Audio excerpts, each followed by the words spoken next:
Guys, welcome back to the channel. So I'm very excited. I'm having some fun with some individual reviews today. This is review number 3 at the recording of this. I don't know how many of you watched the other 2. I don't know what order they're coming out in, but this is in recording order. This is the 3rd review I'm doing this morning, and the one I'm most excited to talk about, because when I first sprayed this, you saw what it is. It's Mont Blanc Legend Blue. It's the newest flanker in the line. When I first tried it in my unboxing first impressions fragrance haul live stream, I was like, it's okay. You know, and as it settled, didn't take but a few minutes, it started to get really good, really speak to my taste. And we're going to dive into that here in just a little bit. I did pick this up from FragranceNet. Last I checked, they were out of stock. I'll put a link to FragranceNet with the 37% off code down below. It's not an affiliate link or anything like that. It's just going to be there for anybody that wants to maybe track it, try to get it. Or I'll put actually to where you can notify yourself when it comes back in stock. Fragrance Buy had a stock and it ran out. I'll put the Fragrance Buy link. That is an affiliate link, just to let you know. I do make a small commission if you have to make a purchase. I'll put that down. I'll put both. The hell, you can do whatever you want, but it's there. That's the 2 places I've found it so far. And we're going to dive into this because I've got a lot to say. Spoiler alert. I initially thought it couldn't make my top 10 designer releases of the year, but after spending some time with it, it damn sure will. Stay tuned.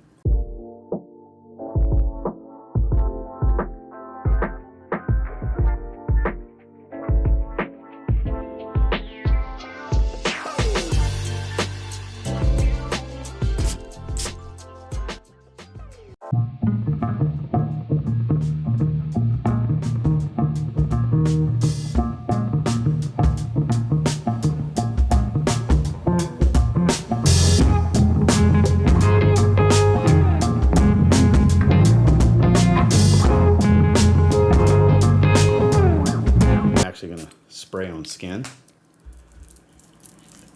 Don't get me wrong, I really like the first 2 reviews I did today, but since this is the last video I'm recording, and then I'm going to be going to the gym in a little bit, I don't mind wearing this to the gym, even though it's kind of stout for the gym. So I have the notes on screen. It's very like spearmint gum minty.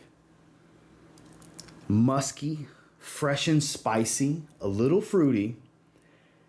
It's undeniably this. There's no denying this is a 30 ml of Legend, the original Legend EDT. No denying it's a Legend flanker. It is blue minty and blue Legend. I gotta say, these designer brands, I gotta give some credit where credit's due. Lately, they've been so much better about naming their flankers appropriately. Intenses have been intense. Extremes have been extremes. Parfums have been parfums. Blues have been blues lately. They're learning. They're starting to listen, I think, because their marketing departments pay attention to the online fragrance community a lot more than they used to. So they're paying attention to you and me a bit more. I really believe that. This is blue this. It's appropriate. But when it dries down, it's very much this. And any of you familiar with this or my thoughts on this, this is Parfums de Marly Percival. This is the ultimate Abercrombie & Fitch Fierce profile. Because that's what this smells like.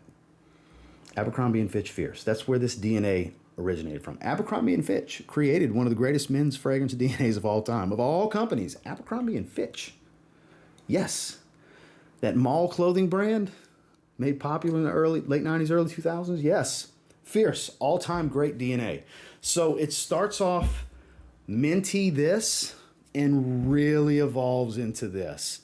That musk level, the fresh spice cologne musk ambroxan of this is what this dry down is. It's very much a minty take on this is the main thing I would say. So if you like this and want to see what a twist could be, it's very barbershop dominant, aftershave, spicy aromatic, great dose of mint. It's a synthetic mint. It's not minty, leafy type of green. That's why I say like spearmint gum. It's a spearminty type of smell. It was kind of like, at first. Like, it's nice. But you give it a few minutes to develop, it gets really good for anybody that likes the Fierce DNA, likes Percival, likes Legend. It's a fresher, bluer, slightly aquatic twist. Like, it does get a little watery too. It's this a little bit more aquatic and minty. And I don't know about you, but that makes me really happy because I'm a huge fan of this. This is one of those fragrances that I'm the last person to argue with about it's an overpriced designer because irrelevant. It's an amazing nuclear bomb complement magnet fragrance that works for everything. Don't come at me with how overpriced this is. Just don't buy the damn thing. This is amazing. I love this fragrance. This is incredible stuff.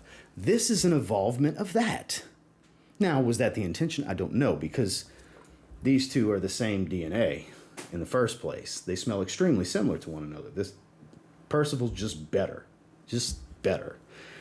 This reminds me more of Percival because of the way the freshness is with this, because it's slightly aquatic. That mintiness continues to freshen and brighten this fragrance up, and you get all that spicy, aromatic, musky tone of both of those original DNA. That's what I can't say enough good about this because I was very much unimpressed and uninspired and bored a little bit by what I smelled. Like, it's good, but it could have been better. And then you just got to give it a minute. And then you wear it again. You're like, holy shit, it's that much better. Then you spray it again. And you end up like me. Well, maybe not. But it took a few tries to get to the confidence in what I'm saying about this fragrance right now. Because the initial spray in the first 20 minutes, I did not feel the way I'm speaking about this fragrance currently. So I've drug on about how this smells. Byproduct of my passion and excitement excites people sometimes. So get your nose on this one if anything you heard here sounds good. Now let's get into what everybody's going to want to know about, and that's performance. So what I get, you may not get. You probably won't get. You might get more. You might get less. You might get the same. We're a true variable. This and this are true variables. Everybody's is different. Natural oils, chemistry, pheromones, all that stuff. Your skin chemistry is going to be different. Your sense of smell, sensitivity, olfactory perception. Pair that together. True variable. Everybody's different. But surprised me. 7 to 8 hours. Shocked. The Blue Flanker is usually the fresher one, and it is fresher. This outperforms this by quite a bit. Is it an eau de parfum? It is an eau de parfum. So it's a higher oil concentration on top of that, but it's still fresher than the original. This, probably the best performer in this line besides the Intense. Long discontinued. The Intense was the greatest flanker they ever did. It's literally an intense take on this. It was fruitier, more pepperwood, everything. It was phenomenal. It's an amazing fragrance. Sad it's discontinued. I have it. Not everybody else does. 7 to 8 hours, so I can call it 6 to 8 hours in longevity. Projection is on the moderate to heavy side for about an hour to an hour and a half. It's pretty strong early on. It's very, very bright, aromatic, very airy type of fragrance early. Then it turns into more of a moderate to mild sillage where it's close to the skin. You'll get faint whiffs, light whiffs here and there to remind you of this there. It's not constant, at least not for me. Could be some olfactory fatigue. There's a strong possibility there's a lot of synthetics going on in here. So it's more of a nose sensitivity and nose fatigue type of thing. It's probably much stronger than I'm giving it credit for with sillage, but even then it's not a faint skin scent. I can still smell myself. It still reminds me it's there. So across the board, I would call it above average because it has really good longevity. And early on, it's pretty strong. And it probably stays stronger than I'm giving it credit for because my nose just probably wears out a bit to it. It's hard to really tell when your nose is fatiguing unless it's just a drastic change where you can't smell it anymore. Then that's serious nose fatigue. 30 minutes and it's gone, bro. No, it's not, bro. It's nose fatigue. But I think I'm experiencing some of that. So it's probably stronger than I'm giving it credit for. But across the board, I would call it above average performance. Not a beast. Final thoughts on Mont Blanc Legend Blue. My initial impression of this was around a 7. It was very good. It's a very good fragrance. The first time I smelled it. That change, I think I bumped it to an 8 as it started to dry down and transition. And where I'm standing with it currently, I think it's an 8.5 out of 10. This is actually a great release for them. Probably the best release they've put out since the Eau de Parfum, because the Eau de Parfum was my favorite. This is my favorite now. Now, I take the Intense out of the equation because it's long discontinued. The Intense, I say again, is the best one they ever put out. As far as what's on the market, I think this is better than the Eau de Parfum. The Eau de Parfum was my favorite. Not anymore. It's bumped to number 2. This is phenomenal. This is phenomenal. The green element to it with the lavender, you get that spicy green aromatic, spearmint, and Broxen really freshens it up, gives it an aquatic tone, helps it push. It's actually really good. It's actually really good. And I would encourage you to get out and sample it. You may not feel the same way. It's super redundant because of these, but it's also got something these don't, and that's mint. A lot of it early on. It doesn't stay the whole time. I would say after about an hour, the mint calms down greatly, but the mint in the beginning is the charm. That's the separator in the opening, is the mintiness. They dry down similar, but the level of ambroxan here makes it a slightly more aquatic than the others. The others have ambroxan too.